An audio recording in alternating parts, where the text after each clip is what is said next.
वक्त एक मुसलमान का अल्लाह के प्रति अपना एक उसका एक पायस चैरिटेबल रिलीजियस पर्पस के लिए वक्त क्रिएट किया जाता है। आपने सारा वक्त को स्पेसिफिक कर दिया कि शिया बोर्ड में शिया ही रहेंगे, सुन्नी बोर्ड में सिर्फ सुन्नी ही रहेंगे, और कोई भी बोर्ड हो सिर्फ उनके लोग ही रहेंगे, बाकी कोई उसमें आ नहीं सकता है। ये आज एक ट्रिगर पॉइंट क्यों हुआ है?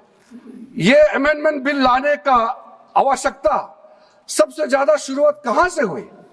मैं संक्षेप में बताना चाहता हूं। 2013 में 2014 में हम सब चुनाव में गए, और चुनाव में जाने से पहले 2013 में कुछ कदम ऐसे उठाए गए हैं जो आप सुन करके, आप सदस्य के रूप में भी और इस देश का नागरिक होने के कारण आपके दिमाग में यह बात जरूर सवाल उठेगा कि ऐसा कदम क्यों उठाया गया है।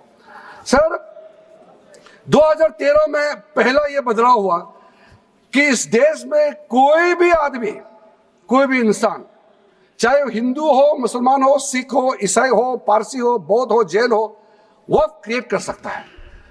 सबको मालूम है वक्त एक मुसलमान का अल्लाह के प्रति अपना एक उसका एक पायस चैरिटेबल रिलीजियस पर्पस के लिए वक्त क्रिएट किया जाता है, लेकिन उसमें डाइल्यूशन करके 2013 में कोई भी वक्त क्रिएट कर सकता है।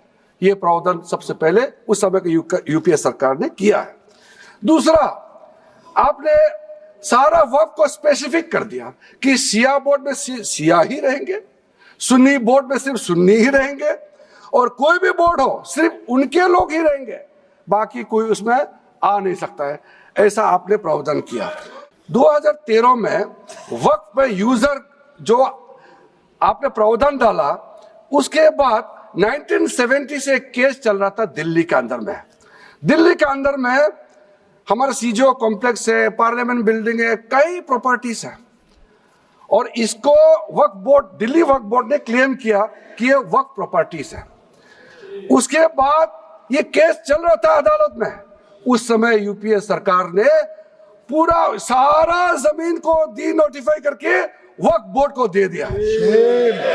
123 प्रॉपर्टी।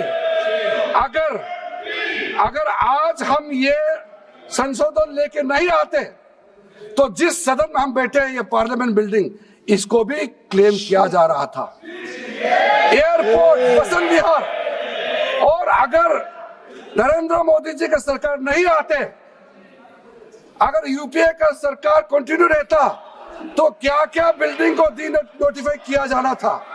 123 प्रॉपर्टी को तो डी नोटिफाई किया।